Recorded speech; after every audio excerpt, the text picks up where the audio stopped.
প্রস্তুতি গ্রহণ করো, তৈরি হও, পাড়ায় পাড়ায় মহল্লায় মহল্লায় তাওহীদের দুর্গ গড়ে তোলো। এই হাটহাজারীর তামাল ছেলেরা, সেই চূড়ান্ত লড়াই কিন্তু এখনো বাকি আছে। বেইনসাফের বিরুদ্ধে, বৈষম্যের বিরুদ্ধে নিজেদেরকে প্রস্তুত করো।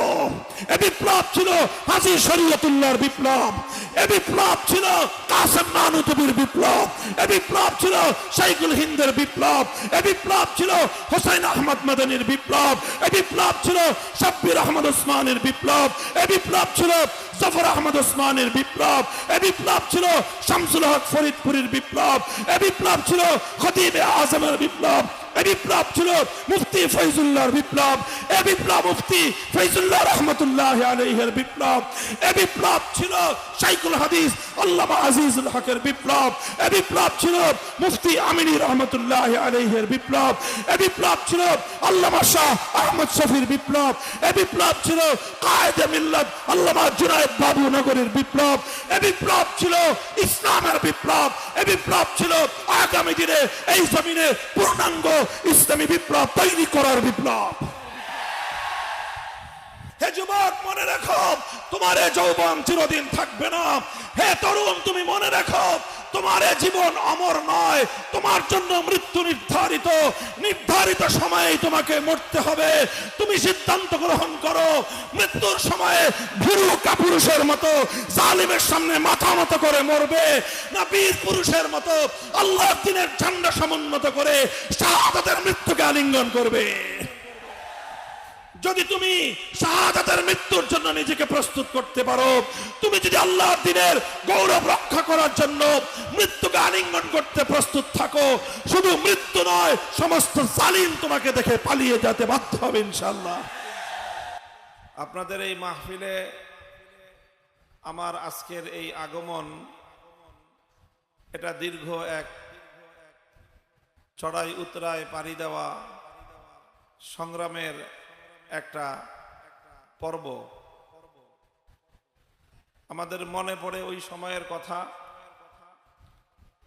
যখন আমাদেরকে আমাদের এই প্রাণের মিলন মেলায় আসতে বাধা দেওয়া হয়েছে।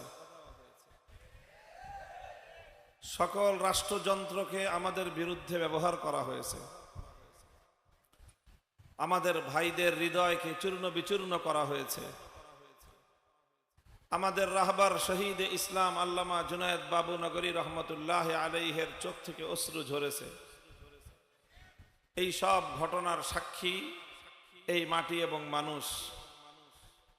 এবং সেই সব দুঃখজনক পর্বগুলো সমাপ্তির পর আজকে আল্লাহ পাক রব্বুল আলামিন নির্বিঘ্নে আল্লাহর দ্বীনের কথা মন খুলে আলোচনা করবার পরিবেশ আমাদের জন্য সৃষ্টি করে দিয়েছেন।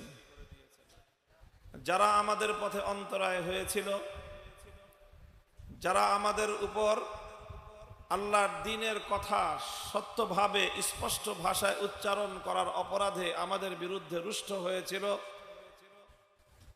যারা তাদের নেতা নেত্রীদেরকে খুশি করার জন্য আল্লাহর দ্বীনের পথে আল্লাহর কোরআনের কথা বলবার ক্ষেত্রে বাধা হয়ে দাঁড়িয়েছিল, তারাও ভেসে গেছে, তাদের নেতা নেত্রীরাও ভেসে গেছে। আল্লাহর কোরআন টিকে আছে। আল্লাহর কোরআনের পথে ওলামায়ে কেরাম অটল এবং অবিচল আছেন এবং থাকবেন ইনশাআল্লাহ। এজন্য আল্লাহ পাক রব্বুল আলামিনের দরবারে দ্বিতীয়বারের মতো কালিমাতুশ শুকরের হাদিয়া পেশ করি। আল্লাহুম্মা লাকাল হামদু ওয়া লাকাশ শুকর। মুহতারাম হাজিরিন, আল আমিন সংস্থার এই ঐতিহ্যবাহী মাহফিলে অনেক স্মৃতি আপনাদেরও আছে, আমাদেরও রয়েছে। একসময় এই মাহফিলের জন্য শাইখুল ইসলাম আল্লামা শাহ আহমদ শফি রাহিমাহুল্লাহ নিজে তিনি এই মাহফিলের দাওয়াত দিতেন এবং গুরুত্বের সাথে নির্দেশ প্রদান করতেন। এক বছর আগে থেকেই বলে দিতেন, আগামী বছর অত তারিখে এই মাহফিল তোমাকে আসতে হবে। আমরা শাইখুল ইসলামের নির্দেশ নিয়ে বাড়ি ফিরতাম, আবার এক বছরের জন্য অপেক্ষার প্রহর গুনতাম। এক বছর পরে মাহফিলে আসার চেয়েও শাইখুল ইসলামের নির্দেশ পালনটাই ছিল আমাদের জন্য বেশি সৌভাগ্যের বিষয়। এরপরে শহীদে ইসলাম কায়েদে মিল্লাতে ইসলামিয়া আল্লামা জুনায়েদ বাবু নগরী রাহিমাহুল্লাহ, তিনি নির্দেশ দিলেন এখানে আসতে। আমরা আসার চেষ্টা করলাম, আমাদের পথে অন্তরায় হয়ে দাঁড়ালো জালিম অত্যাচারী শাসক গোষ্ঠী। আমরা আল্লাহর কাছে ফরিয়াদ দিলাম।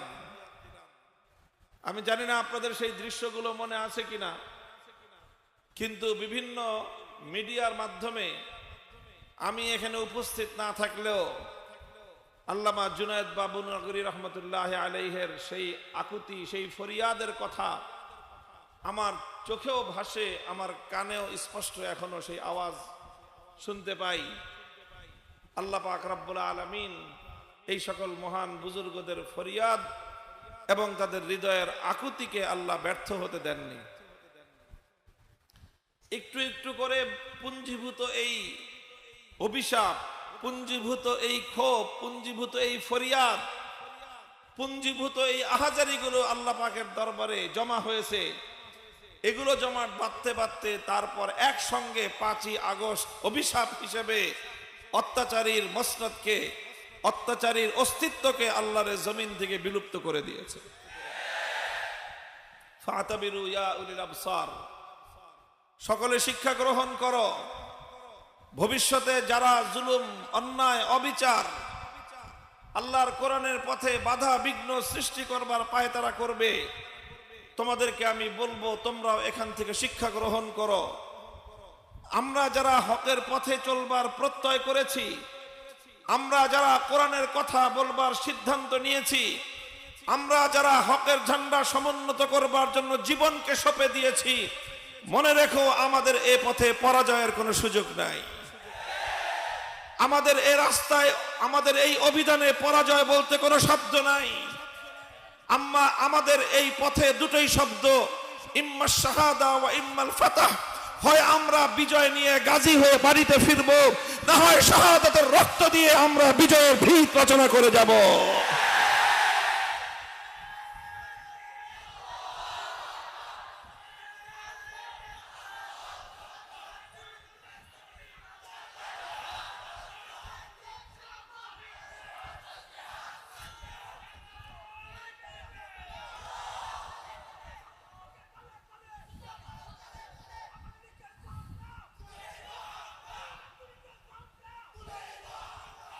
মুহতারাম হাজিরিন, গত বছর যখন এই মঞ্চে, এই মাঠে এই আলোচনা, এই মাহফিল হচ্ছিল, তখন আমি কারাগারের অন্ধকার প্রকোষ্ঠে দিন গুজরান করছিলাম। সেই দিন রাতেই যখন আপনারা এখানে মাহফিল করছিলেন, আমাদের ভাইয়েরা আপনাদের সামনে দিনের আলোচনাগুলো করছিলেন, আর প্রসঙ্গক্রমে কেউ কেউ আমাদের কথাগুলো তারা তুলে ধরছিলেন আপনাদের সামনে। এই গোটা মাহফিল থেকে, মঞ্চ থেকে আমাদের মুক্তির স্লোগান উচ্চারিত হচ্ছিল। আকাশ বাতাস মুখরিত হয়ে ইথারে ইথারে ভাসতে ভাসতে সে আওয়াজ 100 মাইল দূরত্বে কাশিমপুর কারাগারের অন্ধকার প্রাচীর ভেদ করে আমাদের কর্ণকুহর পর্যন্ত পৌঁছেছিল। আমরা সেই দৃশ্য দেখেছিলাম, সেখান থেকে বুকটা ভরে গিয়েছিল, সান্ত্বনা পেয়েছিলাম যে আমরা অন্ধকার প্রকোষ্ঠে বন্দী থাকতে পারি, আমাদের মিশন চলছে ইনশাআল্লাহ। আমরা আমাদের পূর্বসূরি যারা ছিলেন, যারা আমাদেরকে পথে চলতে উদ্বুদ্ধ করে গিয়েছেন, তারা আজ অনেকেই জমিনের উপরে নেই। তারা তাদের খাবগাহ, তাদের চিরনিদ্রায় তারা শুয়ে আছেন। আমরা তাদের ঝান্ডা নিয়ে চলছি ইনশাআল্লাহ। আজ আমাদের পক্ষ থেকে আল্লাহ পাক রব্বুল আলামিন আমাদের সেই সকল পুণ্যাত্মা পূর্বসূরিদের কাছে সংবাদ পৌঁছে দিবেন বলে আমরা আল্লাহর কাছে ফরিয়াদ করছি, এবং তাদের হৃদয়ও প্রশান্ত হবে। তারা মাটির নিচে চলে গিয়েছেন, কিন্তু তাদের আদর্শ মরে যায় নাই, তাদের সংগ্রাম থেমে যায়নি, তাদের এই আহ্বান বন্ধ হয়ে যায়নি, তাদের লড়াই ক্ষান্ত হয়নি। যতদিন আল্লাহর জমিনে ইসলামের চূড়ান্ত বিপ্লব না হবে, এই লড়াই চলছে, চলতেই থাকবে, চলতেই থাকবে, চলতেই থাকবে ইনশাআল্লাহ।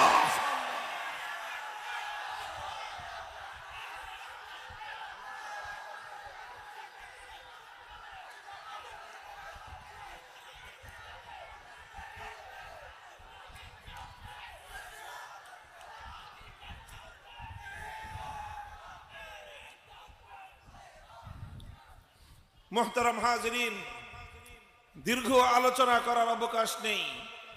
কোরআনে পাকের সূরাতুল বাকারার 159 নম্বর আয়াতখানা আমি আপনাদের সম্মুখে তেলাওয়াত করেছি।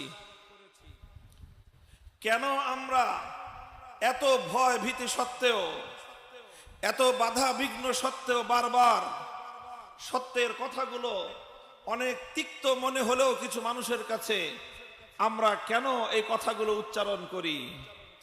কেন এই কথাগুলো আমাদেরকে কোন জিনিস বাধ্য করে? সংক্ষিপ্ত পরিসরে দু একটি কথা বলবো এই বিষয়ের উপর। আল্লাহ বলছেন, ইন্নাল্লাযীনা ইয়াকতুমুনা মা আনজালনা মিনাল বায়্যিনাতি ওয়াল হুদা মিন বা'দি মা বায়্যানাহু লিন-নাসি ফিল কিতাব উলাইকা ইয়ালআনুহুমুল্লাহু ওয়া ইয়ালআনুহুমুল লাঈনুন। যারা আল্লাহর পক্ষ থেকে হেদায়েতের আয়াতগুলি নাজিল হওয়ার পর আল্লাহর পক্ষ থেকে মানব জাতির সামনে হেদায়েতের কথা, হক এবং হক্কানিয়তের কথাগুলো নাজিল করে দেওয়ার পরেও, আল্লাহর পক্ষ থেকে সেগুলো বর্ণনা করে দেওয়ার পরেও যে সকল মানুষেরা আল্লাহর সেই দ্বীনে হকের কথাগুলো গোপন করবে, মানুষের কাছে প্রকাশ করবে না, মানুষের কাছে তারা হকের দাওয়াতগুলো তুলে ধরবে না, আল্লাহ তাদের সম্পর্কে অত্যন্ত কঠোর হুঁশিয়ার বাণী উচ্চারণ করেছেন।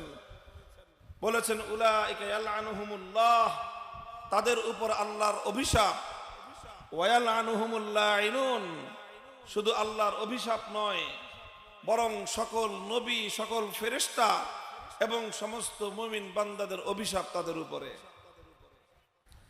কাজেই আল্লাহর দ্বীনে হকের যেই কথাগুলো, সত্যের যেই কথাগুলো বলা প্রয়োজন হবে যখন, তখন সেই কথাগুলো বলতেই হবে। সেই কথাগুলো তিক্ত মনে হতে পারে কারো কাছে। আমাদের আরবিতে প্রবাদ সুপ্রসিদ্ধ রয়েছে, কুলিল হাক্কা ওয়ালাউ কানা মুররান, সত্য সবসময় মিষ্টি লাগে না।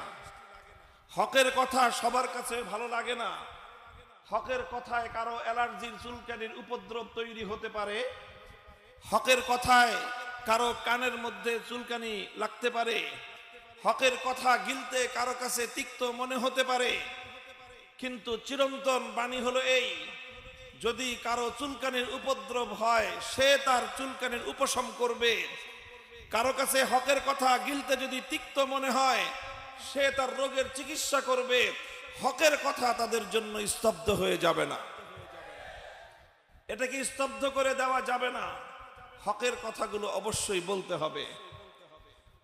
হক এবং হক্কানিয়তের কথা, দ্বীনে হকের কথা, এই কথার মধ্যে কিছু কথা রয়েছে এমন যেই কথাগুলো সময়ে সময়ে অনেক বড় বড় শক্তিশালী মানুষের বিপক্ষে যায়, অনেক বড় বড় কর্তৃপক্ষের বিপক্ষে যায়, এমনকি অনেক সময় অনেক শাসক গোষ্ঠীর বিপক্ষে যায়, রাষ্ট্রশক্তির বিপক্ষে যায়। হকের ধর্মই এমন যে হক যখন পথ চলে তখন ধনী আর গরিবের মধ্যে ভেদাভেদ করে পথ চলে না। হক যখন পথ চলে শাসক আর শাসিতের মধ্যে ব্যবধান করে চলে না। হক যখন পথ চলে ধনী আর গরিবের মধ্যে কোনো পার্থক্য করে না। হক যখন পথ চলে শক্তিশালী আর দুর্বলের মাঝে কোনো পার্থক্য রচনা করে না। হক তার আপন গতিতে চলতে থাকে। কখনো এটা জালেমের কাছে তিক্ত মনে হয়, হক তার আপন গতিতে চলতে থাকে। কখনো ধনীর কাছে এটা অসুন্দর লাগে, হক তার আপন গতিতে চলতে থাকে। কখনো শাসক গোষ্ঠীর কাছে এটা তিক্ত মনে হয়, হক তার আপন গতিতে চলতে থাকে। কখনো জালেমের কাছে এটা অপ্রিয় মনে হয়।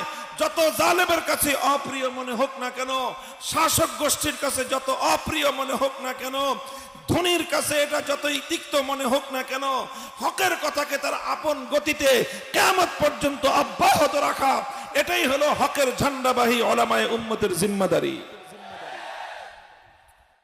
এটা উলামায়ে কেরামের ফরজে মানসবি, ওয়াজিবুল উলামা। বায়ানুল হাক্কে ইনদা সুলতানিন জাইর, সত্যের কথাগুলো সকল শক্তিশালী বিপক্ষের শক্তিশালী বিপক্ষবাদী শক্তির বিপক্ষে হলেও সত্য কথাগুলো, হকের কথাগুলো, আল্লাহর দ্বীনের কথাগুলোকে স্পষ্ট ভাষায় বলে যাওয়া, এটা হলো উলামায়ে উম্মতের সবচেয়ে বড় ফরজে মানসাবি, সবচেয়ে বড় জিম্মাদারি, সবচেয়ে বড় দায়িত্ব।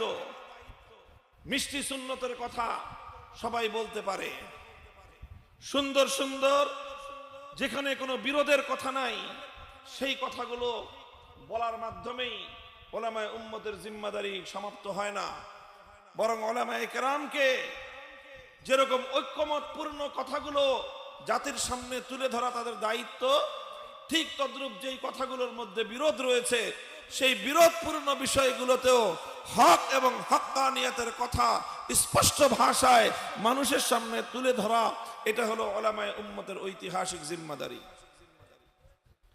এই জিম্মাদারি আদায়ের ক্ষেত্রে আমি আপনাদের কাছে 4টি কথা বলবো পয়েন্ট আকারে। প্রথম কথা হলো হকের কথা বলার ক্ষেত্রে কিছু আদাব রয়েছে।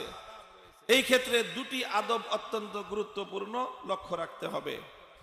হকের কথা বলতে গেলে 2 ধরনের বিপদ আসতে পারে, বাধা আসতে পারে, সেই বাধা 2টির কথা মনে রাখতে হবে। 2টি আদব বলবো এবং 2টি বাধা বিপত্তির কথা বলবো, সংক্ষিপ্ত আলোচনা। হকের কথা বলতে গেলে প্রথমে যেই আদব 2টি লক্ষ্য রাখতে হয় সেটা হলো উলামায়ে কেরাম, বিশেষ করে নবীন উলামায়ে কেরাম যারা আছেন লক্ষ্য করে শুনবেন। হকের কথা, দ্বীনের কথা বলতে গেলে সর্বপ্রথম লক্ষ্য রাখতে হবে যে দ্বীনের এই কথাটা বলার প্রয়োজন আছে কিনা। এই কথাটা এই মানুষের সামনে, এই অডিয়েন্সের সামনে, এই শ্রোতা মণ্ডলীর সামনে বলার কোনো প্রয়োজন এই মুহূর্তে আছে কিনা, এটা লক্ষ্য রাখতে হয়। যদি মনে হয় যে হ্যাঁ এই কথাটা এই শ্রোতা মণ্ডলীর জন্য প্রয়োজন, তারা এই কথাটার মুখাতাব হওয়ার উপযুক্ত, তখন লক্ষ্য রাখতে হবে যে এই কথাটা বলার দায়িত্ব আমি ছাড়া অন্য আরো কেউ আমার চেয়ে সুন্দরভাবে আঞ্জাম দিচ্ছেন কিনা। যদি অন্য কেউ আমার চেয়ে আরো সুন্দরভাবে এই কথাটা মানুষকে পৌঁছে দিচ্ছেন, তাহলে সেই ক্ষেত্রে অযথা কোনো কথা বলার দায়িত্ব নিজে কাঁধে তুলে নেওয়াটা, এটা ওয়াজ এবং নসিহত করার যে উসুল রয়েছে ইসলামী শরীয়তে, সেই উসুলের খেলাফ। কাজে এই জন্য অনেক সময় তরুণ প্রজন্ম অনেক বড় বড় কথা আমরা বলে থাকি, অথচ সেই কথাগুলো বলার জন্য আমাদের মুরব্বীরা রয়েছেন, সেই কথাগুলো বলার জন্য আমাদের ওস্তাদরা রয়েছেন, সেই কথাগুলো বলার জন্য আমাদের দায়িত্বশীলরা রয়েছেন। আমরা সেই দায়িত্বশীলদের দায়িত্ব নিজেদের কাঁধে তুলে নেই এবং এর দ্বারা অনেক বিপত্তি তৈরি হয়। কারণ যে যেই কথা বলার দায়িত্বশীল, যিনি যেই কথা বলার মাসউল, তাকে আল্লাহ পাক সেই কথা বলার হিকমত দান করেন। সেই কথা বলে সেই কথার ওজন বহন করার মতো তার মধ্যে সক্ষমতা থাকে, তিনি সেই কথার ওজন বহন করতে পারেন, সেই কথার উসুল এবং সেই কথার নীতিমালা অনুসরণ করে সেই কথার ভার বহন করে তিনি সেই কথাটা বলতে পারেন। আমরা অনেক সময় অতি উৎসাহী হয়ে, অতি জজবাতি হয়ে যেই কথা বলা আমাকে সাজে না, সেই কথা আমরা মানুষের সামনে বলে বসি। এর দ্বারা অনেক সময় অনেক বিপত্তি তৈরি হয়। তরুণ উলামায়ে কেরাম যারা আছেন, নবীন আলেমদের জন্য এটা বিশেষভাবে লক্ষণীয়। শরীয়তের কথা, দাওয়াতের কথা, তাবলীগের কথা, হকের কথা বলার ক্ষেত্রে এটা গুরুত্বপূর্ণ একটা মূলনীতি, এটা আমাদেরকে লক্ষ্য রাখতে হবে। 2 নম্বর মূলনীতি হলো আদাব, হলো হকের কথা বলার ক্ষেত্রে, ন্যায়ের কথা এবং ইনসাফের কথা বলার ক্ষেত্রে, জুলুমের বিরুদ্ধে, শাসকের বিরুদ্ধে কথা বলার ক্ষেত্রে লক্ষ্য রাখতে হবে যে সেই কথা বলার পর যেই পরিবেশ এবং যেই পরিস্থিতি তৈরি হতে পারে, সেটার ধকল সামাল দেওয়ার মতো আপনার মধ্যে ইস্তেতাত এবং কুদরত আছে কিনা। অনেক সময় আমরা অনেকে উৎসাহী হয়ে, জজবাতি হয়ে এমন অনেক কথা বলে বসি, এরপর যখন চাপ আসে, তখন আমরা চাপের সামনে নতি স্বীকার করে বাতিলের সঙ্গে অন্ধকারে তখন আমরা আপোষের পথে চলে যাই। খুব খেয়াল রাখতে হবে, আপনি কেন সেই কথা বলতে গেলেন যেই কথার প্রেক্ষিতে চাপ আসার পরে আপনি হকের উপর অবিচল থাকতে পারবেন না। সেই কথাটা বলার আগেই আপনাকে বিবেচনা করা উচিত ছিল, বোঝা উচিত ছিল যে এ কথা বললে বিপদ আসবে, এ কথা বললে চাপ আসবে, এ কথা বললে বাধা আসবে, এ কথা বললে জালিমের চক্ষুরাঙ্গানি আসবে, এ কথা বললে জালিম আমাকে শাসাবে, এ কথা বললে জালিমের হুঙ্কার শুনতে হবে, এ কথা বললে জালিমের আস্ফালন দেখতে হবে। তখন আমি জালিমের আস্ফালনের সামনে মাঠ ছেড়ে পালিয়ে যাব না, তখন আমি জালিমের আস্ফালনের সামনে মাথা নত করব না। হকের কথা বলেছি, হকের ঝান্ডা নিয়ে হয় আমি গাজী হয়ে বিজয় নিয়ে ঘরে ফিরবো, না হয় শাহাদাতের রক্ত দিয়ে কিয়ামত পর্যন্ত জন্য হকের কথাকে আমি স্থাপিত করে যাব। কাজেই এটা হলো দ্বিতীয় মূলনীতি। ইস্তেতাত, কুদরত। ইস্তেতাতের অর্থ এটা নয়, সামর্থ্যের অর্থ এটা নয় যে আমার উপর কোনো জুলুম আসবে না, তা নয়। সামর্থ্যের অর্থ হলো এই, হক কথা বলতে গেলে জুলুম আসবে, কিন্তু আপনি তখন জুলুমের ভয়ে হকের সম্মান রক্ষা না করে আপনি পালিয়ে যাবেন, তাহলে সেই হক কথা বলবার অধিকার আপনার নাই, সেই কথা বলাটার সমীচীন আপনার জন্য হবে না। এই জন্য হক কথা বলার এই দুটি আদব আমরা সব সময় লক্ষ্য রাখব। প্রথম আদব কি বললাম? লক্ষ্য রাখতে হবে যে এই কথাটা বলা যাদেরকে সাজায়, এই কথাটা বলা যাদেরকে মানায়, তারা এই কথাটা বলছেন কিনা। যাদের যেই কথা যেই পর্যায়ের দায়িত্বশীল থেকে আসা উচিত, সেই পর্যায়ের দায়িত্বশীল থেকে যদি আসতে থাকে, তাহলে অপেক্ষাকৃত নবীনরা অপেক্ষা করবে। তারা তখন সেই কথা নিজে বলার দায়িত্ব কাঁধে তুলে নিবে না, বরং বড়দের জন্য সেই কথাটা বলার সুযোগ করে দিবে। প্রথম আদব এটা। দ্বিতীয় আদব হলো হক কথা বলার ইস্তেতাত এবং তার সামর্থ্য থাকলে হক কথা বলবে। ইস্তেতাত এবং সামর্থ্যের অর্থ হলো এই, হক কথা বলতে গেলে যদি কোনো বাধা বিপত্তি আসে, তাহলে সে বাধার ভয়ে, বিপত্তির ভয়ে, হুঙ্কারের ভয়ে, আস্ফালনের ভয়ে সে হক কথার ঝান্ডা ভুলুণ্ঠিত করে পালিয়ে না গিয়ে সে বাতিলের মোকাবেলা করবে, ময়দানে টিকে থাকবে। এই হিম্মত এবং এই সৎ সাহস যদি থাকে, তাহলে ধরে নিব আমরা যে একজন মানুষের মধ্যে হক কথা বলার সামর্থ্য রয়েছে। এই সামর্থ্য যখন আপনার থাকবে, এবার আপনাকে হক কথা বলতে হবে। আপনাকে আল্লাহর নবীর ওই হাদিসের আপনাকে সুসংবাদ অর্জন করার জন্য উৎসাহী হয়ে সামনে অগ্রসর হতে হবে। আফজলুল জিহাদ কালিমাতু হাক্কিন ইনদা সুলতানিন জায়ের। অত্যাচারী জালিম বাদশার সামনে হক কথা বলা সর্বশ্রেষ্ঠ জিহাদ। এই জিহাদের ফজিলত হাসিল করার জন্য আপনাকে তখন মাথায় পাগড়ি বাঁধতে হবে, আপনাকে তখন বুকে হিম্মত এবং সাহস জমা করতে হবে। মুষ্টিবদ্ধ হাত নিয়ে জালিমের রক্ত চক্ষুকে উপেক্ষা করে, জালিমের নাকের ডগায় হাত উত্তোলন করে, শাহাদাতের আঙ্গুলি উত্তোলন করে আপনাকে তখন সেই হকের কথাটা বলে দিতে হবে। এই হকের কথা যখন আপনারা বলতে যাবেন, দুই ধরনের বাধা আসবে। কয় ধরনের বাধা? দুই ধরনের বাধা আসবে।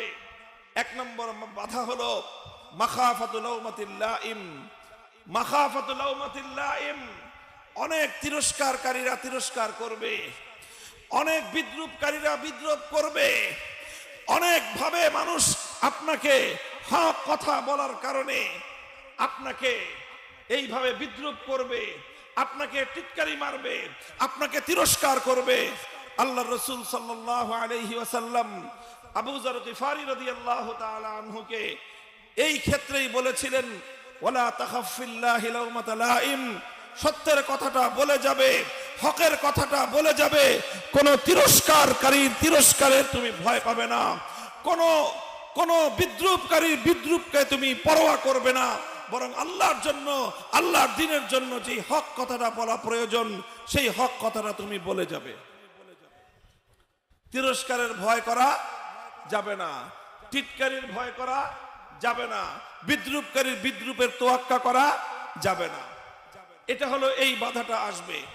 এই বাধাটা যখন আপনি অতিক্রম করবেন, বিদ্রুপকারীর বিদ্রুপকে যখন আপনি অতিক্রম করবেন, তখন দ্বিতীয় বাধা আসবে।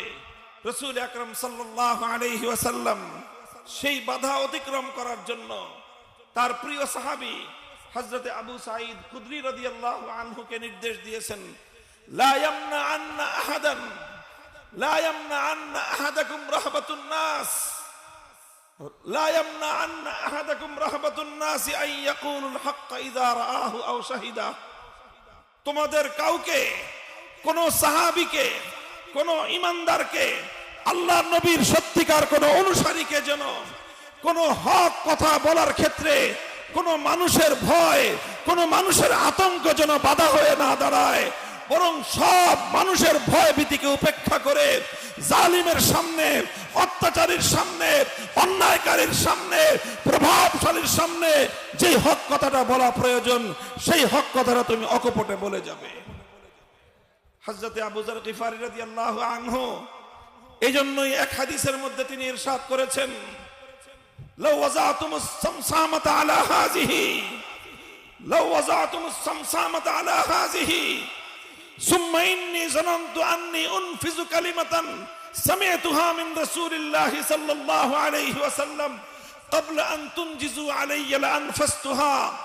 হে অত্যাচারী জালিমের দোসরেরা, শুনে রাখো, তোমরা যদি আমার কাঁধের উপর, গর্দানের উপর তরবারি রাখো, উন্মুক্ত তরবারি রেখে আমাকে যদি আল্লাহর দ্বীনের কোন হক কথা বলার ক্ষেত্রে তোমরা বাধা দাও, মনে রেখো আমি আল্লাহর নবীর কাছ থেকে যেই হক কথা শুনেছি, তোমরা আমার গর্দানের উপর তরবারি রাখা সত্ত্বেও যদি তোমরা সেই তরবারি আমার গর্দানে চালিয়ে দিয়ে আমার গর্দান উড়িয়ে দেওয়ার আগে, বলে আমি জীবন দেওয়ার পূর্ব মুহূর্তেও তোমাদের জালিমের তরবারি আমার গর্দানে চলা সত্ত্বেও, আমার গর্দানকে দ্বিখণ্ডিত করা সত্ত্বেও মুহূর্ত মাত্র যেই সময়টুকু আমি পাবো, সেই সময়টুকুতে আমি হকের কথা বলে যাব। মুহতারাম হাজিরিন, এই হলো হকের পথের বাধা। মাখাফাতু লাউমাতিল লাইম, কোন তিরস্কারের পরোয়া করা যাবে না, কোন জুলুমের ভয় পাওয়া যাবে না। এই দুটি বাধাকে অতিক্রম করে হকের কিছু কথা জাতির সামনে বলে যেতে হবে। আগামী প্রজন্মের যে সকল উলামায়ে কেরাম, তরুণ এবং নবীন প্রজন্মের যে সকল উলামায়ে কেরাম, তাদের হিম্মত আফজাইর জন্য বলতে চাই, তাদেরকে উৎসাহ আর অনুপ্রেরণা দেওয়ার জন্য বলতে চাই, তাদেরকে সাহস যোগানোর জন্য বলতে চাই, আজও যদি তোমরা মানুষের তিরস্কারে পরোয়া না করে আল্লাহর ভয়কে একমাত্র বক্ষে ধারণ করে সমস্ত জালিম শাহির ভয়কে তুমি দুপায়ে দোলে হক কথা যদি তুমি বলে যেতে পারো, ইনশাআল্লাহ আজ না হয় কাল হকের ঝান্ডা সমুন্নত হবে, বাতিল তোমার পায়ের নিচে পিষ্ট হবে ইনশাআল্লাহ। আমরা বলেছি, আমরা এই ফিতনার সময় দোর্দণ্ড প্রতাপশালী সময়ের লেডি ফেরাউন হযরত মুশতাকুন নবী সাহেব সবক মুখস্থ করে গেছেন না? লেডি ফেরাউন, নব্য ফেরাউন না বলে লেডি ফেরাউন বলতে বলছেন। আমি তো বলি শুধু লেডি ফেরাউন না, একটা নমরুদ, একটা ফেরাউন, আরেকটা কারুন, আরেকটা আব্দুল্লাহ ইবনে উবাই রাইসুল মুনাফিকিন, চারটাকে এক গ্লাসে গোলালে একটা শেখ হাসিনা হয়।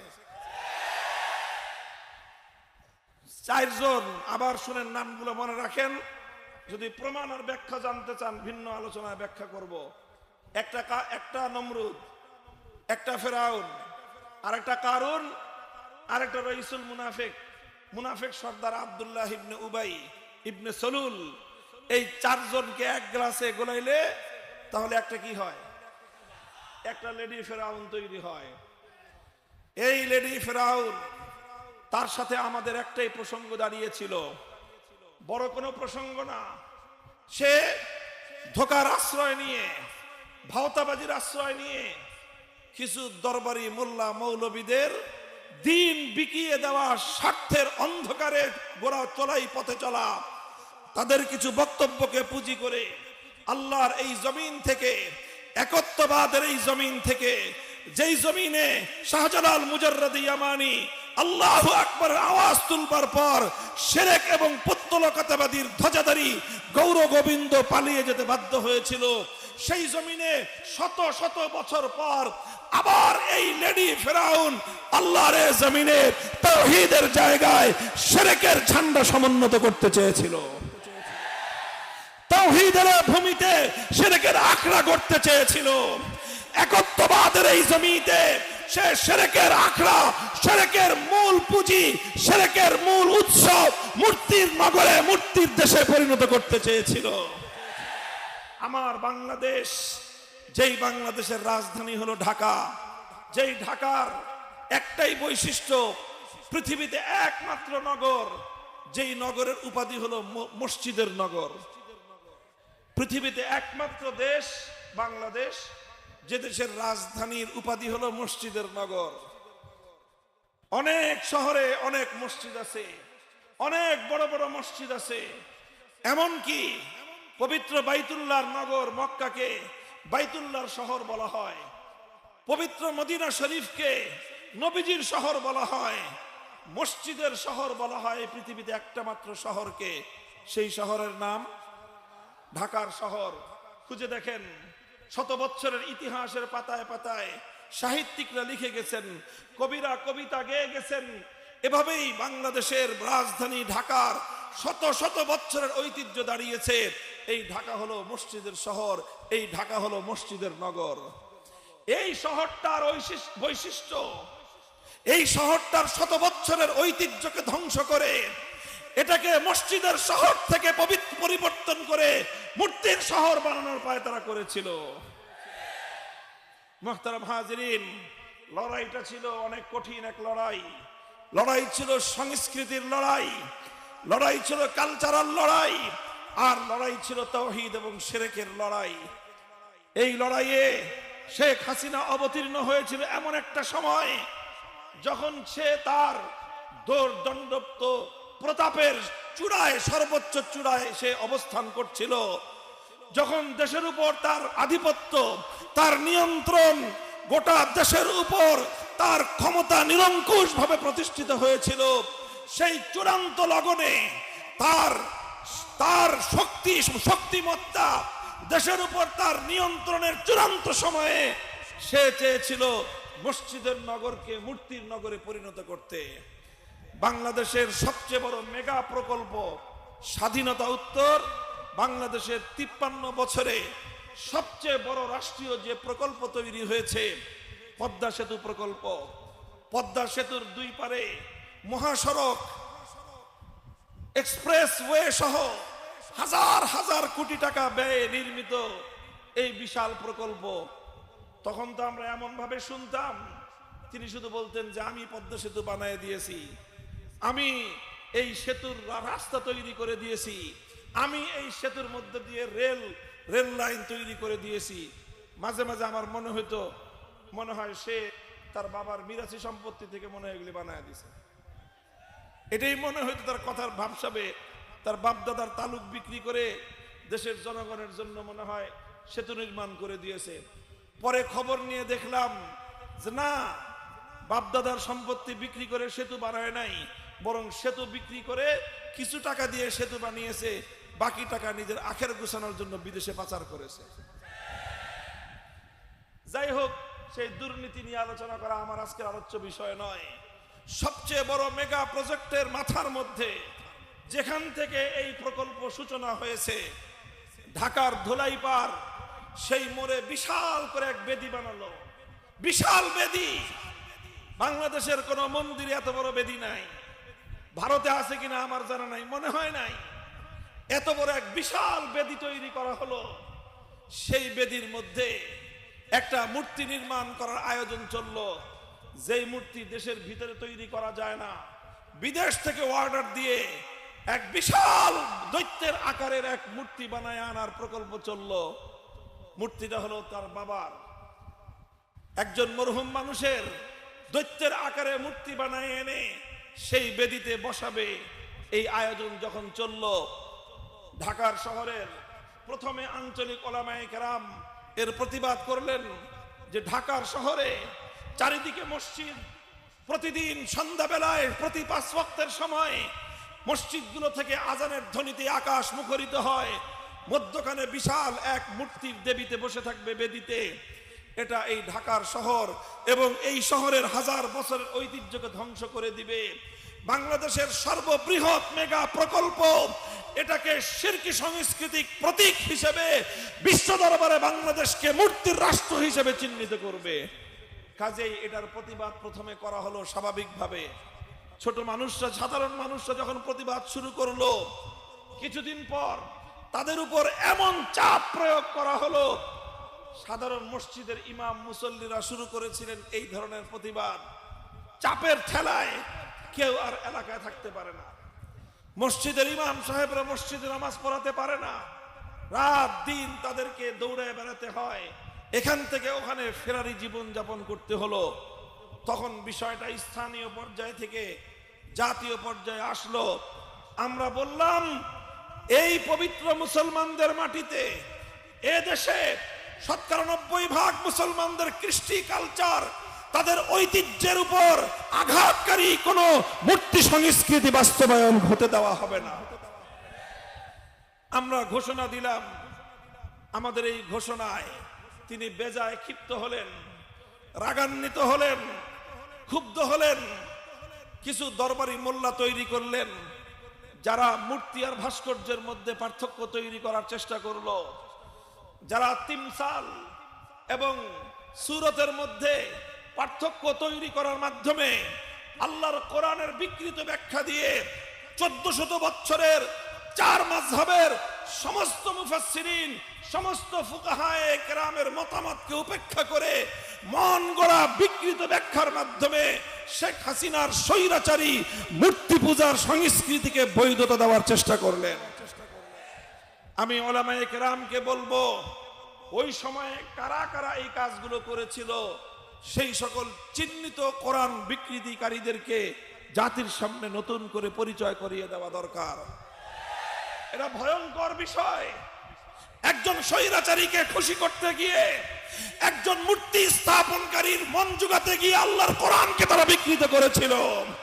একজন স্বৈরাচারীর মনোতুষ্টির জন্য ইসলামের 1400 বছরের অবিকৃত বিধানের মধ্যে তারা বিকৃতি সাধন করেছিল।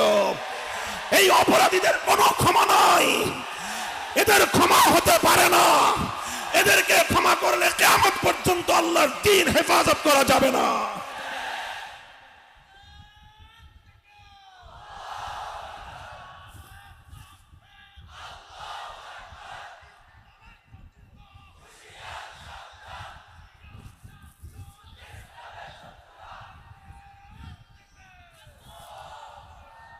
আমরা বললাম, মূর্তিটা বানায়েন না, অনেক আন্তরিকতাপূর্ণ ভাষা নিয়ে। আদ-দীনু আন-নাসিহা, দ্বীন অর্থ হলো কল্যাণকামিতা। লিল্লাহি ওয়া লিরাসূলিহি ওয়া লিআইম্মাতিল মুসলিমিন, মুসলমানদের শাসকদের কল্যাণকামিতা, এটাই হলো দ্বীন। আমরা কল্যাণকামিতার ভাষায় বললাম, একজন মানুষ মারা গেছেন, তার জীবন এবং কর্ম নিয়ে বিতর্ক থাকতে পারে। কারো কাছে তিনি মহান ব্যক্তি হতে পারেন, কারো কাছে তিনি অনেক বড় অন্যায়কারী হতে পারেন। যিনি চলে গেছেন তাকে নিয়ে নতুন করে বিতর্কে আমরা জড়াতে চাই না। সেরকম একজন নিহত ব্যক্তিকে এইভাবে রাস্তার মোড়ে মূর্তি বানায়, প্রত্যেকটা জেলা শহরে শহরে তার মূর্তি বানায়, প্রত্যেকটা উপজেলা কমপ্লেক্সে তার মূর্তি বানিয়ে, প্রত্যেকটা রাষ্ট্রীয় স্থাপনার মধ্যে তার মূর্তি তৈরি করে, প্রতিটি সরকারি অফিস আদালতে তার মূর্তি তৈরি করে গোটা দেশটাকে একজন ব্যক্তির নামে মূর্তি পূজার দেশে পরিণত করবেন, এটা এদেশের 90% মুসলমান ভালো চোখে দেখে না। এই কথা আমি কেন বললাম? আমার বিরুদ্ধে প্রথমে কিছু দরবারি লোক লাগালো, যারা নানাভাবে আমার বিরুদ্ধে বিষোদ্গার করলো। আমরা যারা বললাম, আমাদেরকে তারা নানাভাবে বিতর্কিত করার চেষ্টা করলো।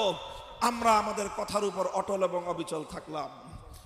আল্লাহ পাকের শুকরিয়া আদায় করি, জীবনের ভয় ছিল, মৃত্যুর পরোয়ানা ছিল, জালিমের রক্তচক্ষু আমাদের সামনে ছিল, জালিম আমাদেরকে বড় ক্ষতি করতে পারে, সে ভয় ভীতি আমাদের সামনে ছিল। আল্লাহুম্মা লাকাল হামদু ওয়া লাকাশ শুকর। আল্লাহর তৌফিকের জন্য আবার আল্লাহর দরবারে সাজদাতুশ শুকর আদায় করি। সেদিন আমরা হকের ঝান্ডা সমুন্নত রেখেছিলাম, সেদিন আমরা তাওহীদের ঝান্ডা নিয়ে আমরা মাথা উঁচু করে দাঁড়িয়েছিলাম, সেদিন আমরা জালিমের রক্তচক্ষুর সামনে মাথা নত করি নাই। আমরা এক মুহূর্তের জন্য মূর্তি সংস্কৃতি বাংলাদেশে প্রতিষ্ঠার এই ষড়যন্ত্রকে আমরা সমর্থন দেই নাই।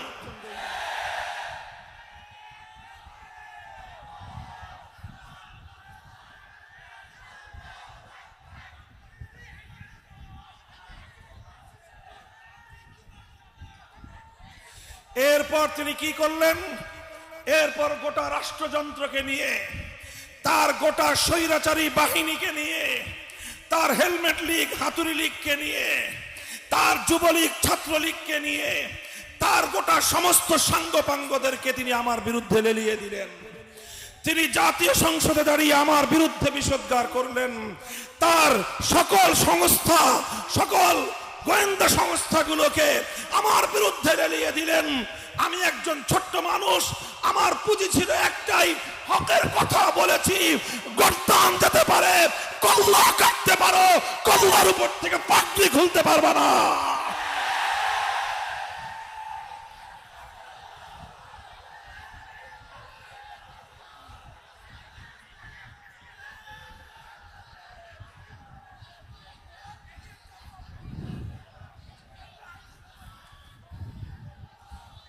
আলহামদুলিল্লাহ। হে তরুণ প্রজন্মের আলেম সমাজ, বাংলার তরুণ সমাজ, ছাত্র জনতা, ইতিহাস বলছি তোমাদেরকে অনুপ্রাণিত করবার জন্য। 1000 বছরের আগের ইতিহাস বললে তোমরা মনে করবে সেগুলো ওই যুগে সম্ভব ছিল, এই যুগে সম্ভব নয়। আজ আমরা আমাদের এই যুগের ইতিহাস পর্যালোচনা করছি যেন আগামী দিনে আমার তরুণ প্রজন্ম, নবীন প্রজন্ম, ছাত্র জনতা, নবীন আলেম ওলামা, তারা যেন এভাবেই আগামী দিনে হকের ঝান্ডা নিয়ে সামনে চলবার অনুপ্রেরণা হাসিল করতে পারে। আমরা যখন এভাবে মাথা নত করলাম না, অনেকে মাথা নত করলেন, তারা নিরাপত্তার রাস্তায় চললেন। আমরা নিজেদের জীবনের নিরাপত্তার চেয়েও আল্লাহর দ্বীনের গৌরবকে প্রাধান্য দিলাম। আমরা নিজেদের জীবনের নিরাপত্তার চেয়ে আল্লাহর দ্বীনের সম্মানকে প্রাধান্য দিলাম। আমরা মনে করলাম এক ব্যক্তি যদি আমাদের জীবন বিপন্ন হয়, আমার জীবনের বিনিময়ে যদি আল্লাহর দ্বীনের গৌরব সংরক্ষিত হয়, তাহলে শুধু আমি একা নয়, আমার মতো হাজার লক্ষ যুবকের রক্তের বিনিময়ে আল্লাহর দ্বীন যদি গৌরবান্বিত হয়, তাহলে আমার জীবন সার্থক হয়ে যাবে।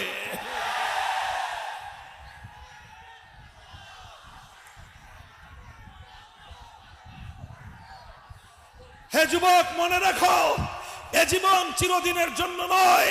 হে যুবক, মনে রাখো, তোমার এ যৌবন চিরদিন থাকবে না। হে তরুণ, তুমি মনে রাখো, তোমার এ জীবন অমর নয়, তোমার জন্য মৃত্যু নির্ধারিত। নির্ধারিত সময়ে তোমাকে মরতে হবে। তুমি সিদ্ধান্ত গ্রহণ করো, মৃত্যুর সময়ে ভীরু কাপুরুষের মতো জালিমের সামনে মাথা নত করে মরবে, না বীর পুরুষের মতো আল্লাহর দ্বীনের ঝান্ডা সমুন্নত করে শাহাদাতের মৃত্যুকে আলিঙ্গন করবে। যদি তুমি শাহাদাতের মৃত্যুর জন্য নিজেকে প্রস্তুত করতে পারো, তুমি যদি আল্লাহর দ্বীনের গৌরব রক্ষা করার জন্য মৃত্যুকে আলিঙ্গন করতে প্রস্তুত থাকো, শুধু মৃত্যু নয়, সমস্ত জালিম তোমাকে দেখে পালিয়ে যেতে বাধ্য হবে ইনশাআল্লাহ। আজ বাংলাদেশ তার জ্বলন্ত সাক্ষী। আমরা বললাম কথা, এরপর তিনি রুষ্ট হলেন, ক্ষুব্ধ হলেন, আমাদেরকে বন্দী করলেন। দিনের পর দিন, মাসের পর মাস, বছর পেরিয়ে বছর গড়ায়, আমাদের মুক্তির কোনো ব্যবস্থা হয় না, মুক্তির কোনো ব্যবস্থা হয় না। মনে করলেন এভাবেই বছরের পর বছর অন্ধকার জিন্দানখানায় বন্দী করে রাখলেই বুঝি হকের ঝান্ডা চিরদিনের জন্য অবনমিত হয়ে যাবে। মনে করলেন এভাবে বছরের পর বছর জালিমের জিন্দানখানায় বন্দী করে রাখলেই বুঝি তাওহীদ পরাজিত হয়ে যাবে, শিরকি সংস্কৃতির বুঝি বিজয় ঘটবে। কিন্তু আমার আল্লাহ পাক রব্বুল আলামিন তো ফয়সালা করে রেখেছেন আরেকটা।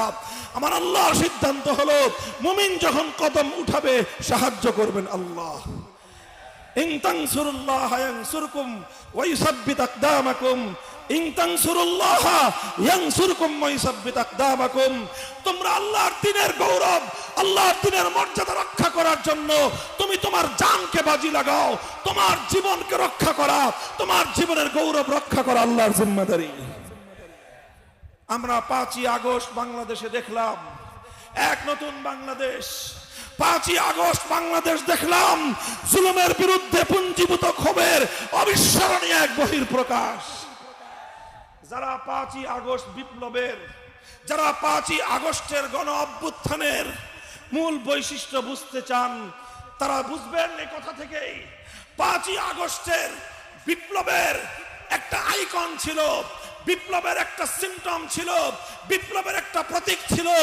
সেই প্রতীকটা টেকনাফ থেকে তেতুলিয়ায় অভিন্নভাবে কাউকে বলে দিতে হয় নাই। বাংলার তরুণ সমাজ ঐক্যবদ্ধভাবে সারা বাংলাদেশ থেকে মুসলমানদের জনপদে নির্মিত অবৈধ সকল মূর্তিগুলো ভেঙে গুড়িয়ে দিয়েছে। বিস্ময়কর এক বিষয়, এভাবে মুসলমানদের জনপদে নির্মিত অবৈধ মূর্তিগুলো ভেঙেছে, কিন্তু কোন সংখ্যালঘু হিন্দুদের মন্দিরের একটা মূর্তির একটা পায়ের নখও ভাঙ্গে নাই। কি চমৎকার ভারসাম্যপূর্ণ ছিল এই বিপ্লব, কি চমৎকার ভারসাম্যপূর্ণ ছিল এই বিপ্লব, কি চমৎকার ছিল তাওহীদের বিপ্লব, কি চমৎকার ছিল শিরকের বিরুদ্ধে মুসলমানদের অবিস্মরণীয় এই জাগরণ। টেকনাফ থেকে তেতুলিয়ায় বিপ্লবকামীদের এই অভূতপূর্ব ঐক্য 1000 বছর পর্যন্ত বাংলাদেশের জাতীয় গৌরবের ইতিহাসে সোনার অক্ষরে লিখে রাখতে হবে। মুহতারাম হাজিরিন, 5ই আগস্ট দুপুর বেলা আমি যখন জোহরের নামাজের তাহরিমে বাঁধবো, আল্লাহু আকবার বলবো, মসজিদে ইকামত চলতেছে, কদ কামাতিস সালাহ হয়ে গেছে, ওই সময় আমার মোবাইলে রিংটোন বেজে উঠলো। আর 2-3 সেকেন্ড কথা বলার সময় আছে। গুরুত্বপূর্ণ ফোন দেখে আমি রিসিভ করলাম। বলল তাড়াতাড়ি সেনা, আপনারা এই ক্যান্টনমেন্টে আসেন, সেনা প্রধান কথা বলবে, পরামর্শ করবে। আমি বললাম নামাজে দাঁড়াইতেছি, নামাজের পর, এর আগে সেনা প্রধান হোক আর যেই হোক, কথা কওয়ার টাইম নেই আমাদের। নামাজ পড়লাম, নামাজের পরে আবার ফোন আসলো, লম্বা ইতিহাস। বলল তাড়াতাড়ি আসেন, আপনাদের সাথে পরামর্শক্রমে দেশের এই অচল অবস্থা নিরসনে মাননীয় সেনা প্রধান তিনি ব্যবস্থা গ্রহণ করবেন। গেলাম ঢাকা সেনানিবাসে সেনা সদরে, সেনা কর্মকর্তার যে অফিস, সেনা প্রধানের যে অফিস, সেখানে গেলাম। সেখান থেকে কাজ সারতে সারতে আসরের নামাজ হয়ে গেছে। তিনি সেনা প্রধান জাতির উদ্দেশ্যে ভাষণ দিলেন। স্বৈরাচারী সেই জালিম ফেসিবাদ পদত্যাগ করেছেন এবং দেশ একটি সুন্দর ভবিষ্যতের দিকে অগ্রসর হবে। আমরা রওনা করলাম সেনা সদরের অফিস থেকে বঙ্গভবনের উদ্দেশ্যে। ঢাকার সেনানিবাস থেকে মাত্র বের হয়েছি, এই জাহাঙ্গীর গেট বলে, জাহাঙ্গীর গেট থেকে বিজয় সরণি, মধ্যখানে প্রধানমন্ত্রীর কার্যালয়। খুব বেশি হলে আধা কিলোমিটার বা 1 কিলোমিটার হবে। এই 1 কিলোমিটার পথ চলতে চলতে যখন আমরা এই বিজয় সরণিতে এসে পৌঁছলাম, সেই বিজয় সরণিতে সেনাবাহিনীর তত্ত্বাবধানে বিশাল এক মূর্তি তৈরি করা ছিল। বিশাল মূর্তি, মাথা উঁচু করে তাকাইতে গেলে টুপি পরে যাওয়ার অবস্থা। এত উঁচা মূর্তি, এত বড় দেবতা, হুবলের চেয়েও বড়। এই মূর্তি এত শক্তিশালী, মজবুত ভাবে বানিয়েছে, কিন্তু কোত্থেকে যেন মুসলমানদের সৈনিক দল এসে ওখানে হাজির। হাতুড়ি, বাটাল, শাবল যা যা আছে সব এনে এই মূর্তির কেউ ঠ্যাং ভাঙা শুরু করছে, কেউ ঘাড়ের মধ্যে বাড়ি দেওয়া শুরু করেছে, ঘাড়ের মধ্যে আবার গলার মধ্যে দেখি এক দল এসে রশি বাঁধছে। আশ্চর্যান্বিত হয়ে গেলাম যে সেনা প্রধানের অফিস থেকে বের হয়ে 2 কিলোমিটার রাস্তা, আমরা এই বিজয় সরণি পর্যন্ত এসে পৌঁছতে পারলাম না। এই সকল মানুষগুলো কোত্থেকে আসলো? মনে হয় যে আল্লাহর পক্ষ থেকে, আসমান থেকে ফেরেশতা নাজিল হয়ে আসছে। ফেরেশতা ছিল না, কিন্তু এদের কার্যকলাপটা ফেরেশতার মতোই ছিল। এরা ওই কাজই করেছে যে এই কাজ আল্লাহর ফেরেশতারা এসে করে। এইভাবে ভাঙতেছে মূর্তি। কিছুক্ষণ পরে দেখলাম মোটা রশি নিয়ে আসছে, চিকন রশি দিয়ে গলায় পেঁচায় মানায় না, এটাকে এত বড় দেবতা, এই দেবতার গলায় পাতলা রশি মানায় না, ইয়া মোটা রশি বানায় নিয়ে আসছে। এটার ভিতরে যে রড, এত মোটা মোটা রড, 10 তলা 20 তলা মানে হাই রাইজ বিল্ডিং গুলো যে বানায়, সেই রড দিয়ে তৈরি করা হয়েছে এই বিশাল দেবতাকে। সেই দেবতার রড ভাঙার জন্য, পায়ের রক কাটার জন্য এরকম ভাবে এই হাতুড়ি বাটাল দিয়ে তো হয় না, পরে কোত্থেকে যেন এরা হ্যাকসো ব্লেড নিয়ে আসছে, হ্যাকসো ব্লেড দিয়ে কাটতে কাটতে কাটতে কাটতে সন্ধ্যা পর্যন্ত গড়াইছে। তারপরে বিশাল এই হুবলের মূর্তি এটা ভূপাতিত করে আল্লাহু আকবরের স্লোগানে গোটা ঢাকার জমিন প্রকম্পিত হয়ে গিয়েছে। এইভাবে মাগরিবের আগেই সারা বাংলাদেশের টেকনাফ থেকে তেতুলিয়া পর্যন্ত মুসলিম জনপদ জাতীয় সম্পদে নির্মিত অবৈধ এই মূর্তিগুলোকে অপসারণ করে এদেশের মানুষ 5ই আগস্টের বিপ্লবের বার্তা পৌঁছে দিয়েছে। এ বিপ্লব হলো তাওহীদের বিপ্লব, এ বিপ্লব ছিল আল্লাহু আকবরের বিপ্লব। এ বিপ্লব হয়েছিল রাজপথে, স্লোগানে স্লোগানে, উত্তাল রাজপথে। আজানের ওয়াক্ত হলে আল্লাহু আকবার আজানের ধ্বনি দিয়ে স্কুল কলেজ ইউনিভার্সিটি মাদ্রাসার ছাত্ররা সকল ভেদাভেদ ভুলে গিয়ে একজন ইমাম, শত শত হাজার হাজার ছাত্ররা পিচ ঢালা পথকে জায়নামাজ বানিয়ে সেজদায় লুটিয়ে পড়ে ফরিয়াদের হাত উত্তোলন করে আল্লাহর দরবারে সাহায্য চাওয়ার পর আল্লাহর পক্ষ থেকে আগত সাহায্যের মাধ্যমে অর্জিত হওয়া বিপ্লব। সুতরাং এই বিপ্লবকে অন্যদিকে কেউ ডাইভার্ট করার চেষ্টা করবেন না। এই বিপ্লব ছিল শিরক এবং তাওহীদের মধ্যে পার্থক্য তৈরিকারী বিপ্লব। এই বিপ্লব ছিল হক এবং বাতিলের মধ্যকার পার্থক্য রচনাকারী বিপ্লব। এই বিপ্লব ছিল বাংলার মাটি থেকে 1000 বছরের জঞ্জাল পরিষ্কার করার বিপ্লব। এই বিপ্লব ছিল মীর নিসার আলী তিতুমীর রহমতুল্লাহ আলাইহির ঔরসের বিপ্লব। এই বিপ্লব ছিল হাজী শরীয়তুল্লাহর বিপ্লব। এই বিপ্লব ছিল কাসেম নানুতুবির বিপ্লব। এই বিপ্লব ছিল শাইখুল হিন্দের বিপ্লব। এই বিপ্লব ছিল হোসেন আহমদ মাদানির বিপ্লব। এই বিপ্লব ছিল শাব্বির আহমদ ওসমানের বিপ্লব। এই বিপ্লব ছিল জফর আহমদ ওসমানের বিপ্লব। এই বিপ্লব ছিল শামসুল হক ফরিদপুরের বিপ্লব। এই বিপ্লব ছিল খতিব আজমের বিপ্লব। এই বিপ্লব ছিল মুফতি ফয়জুল্লাহর বিপ্লব। এই বিপ্লব মুফতি ফয়জুল্লাহ রহমতুল্লাহ আলাইহির বিপ্লব। এই বিপ্লব ছিল শাইখুল হাদিস আল্লামা আজিজুল হকের বিপ্লব। এই বিপ্লব ছিল মুফতি আমিনী রহমতুল্লাহ আলাইহির বিপ্লব। এই বিপ্লব ছিল আল্লামা শাহ আহমদ শফির বিপ্লব। এই বিপ্লব ছিল কায়েদে মিল্লাত আল্লামা জুনায়েদ বাবু নগরীর বিপ্লব। এই বিপ্লব ছিল ইসলামের বিপ্লব। এই বিপ্লব ছিল আগামী দিনে এই জমিনে পূর্ণাঙ্গ ইসলামী বিপ্লব তৈরি করার বিপ্লব।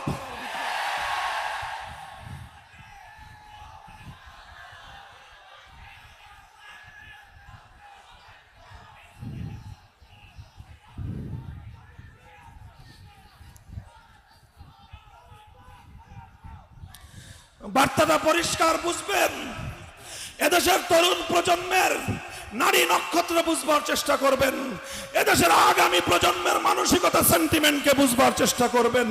তারা আল্লাহর দ্বীনের সঙ্গে কোন ধরনের ভাওতাবাজি বরদাস্ত করবে না। আমরা স্পষ্ট ভাষায় বলতে চাই, যেই মূর্তি সংস্কৃতি বাংলার মাটি থেকে উৎখাত হয়েছে, এই সংস্কৃতি যেন আর কেউ আমদানি করবার পায় তারা না করে। এটা ছিল ভাস্কর্যের নামে মূর্তি তৈরি করার বিরুদ্ধে এক গণবিপ্লব। এই মূর্তি শেখ মুজিবুর রহমান সাহেবের মূর্তি না অন্য কার মূর্তি, কোন ব্যক্তির বিষয় এটা ছিল না। কাজে এটা যদি বঙ্গবন্ধুর মূর্তি হলে যেরকম আমরা এর বিরুদ্ধে, জিয়াউর রহমান সাহেবের মূর্তিও যদি তৈরি করা হয় আমরা সেটারও বিরুদ্ধে। মনে রাখবেন, আমাদের বিপ্লবের বার্তা পরিষ্কার। আবারও বলছি, অন্য ধর্মাবলম্বীদের ধর্মীয় স্বাধীনতা, ধর্মীয় অধিকারের বিরুদ্ধে আমাদের কোনো কথা নাই, বরং সব ধর্ম বর্ণ নির্বিশেষে মানুষের ইসলাম প্রদত্ত ধর্মীয় স্বাধীনতা এবং অধিকার রক্ষা করতে আমরা বদ্ধপরিকর।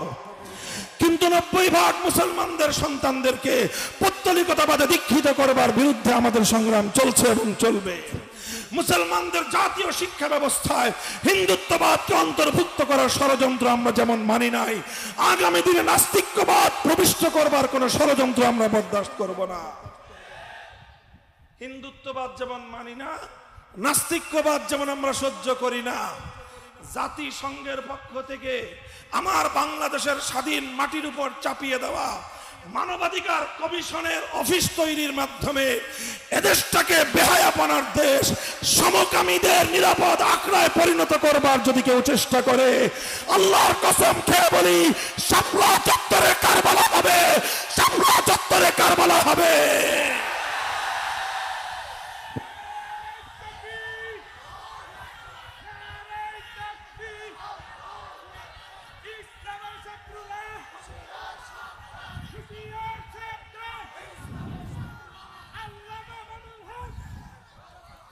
প্রস্তুত থাকবেন তো ইনশাআল্লাহ?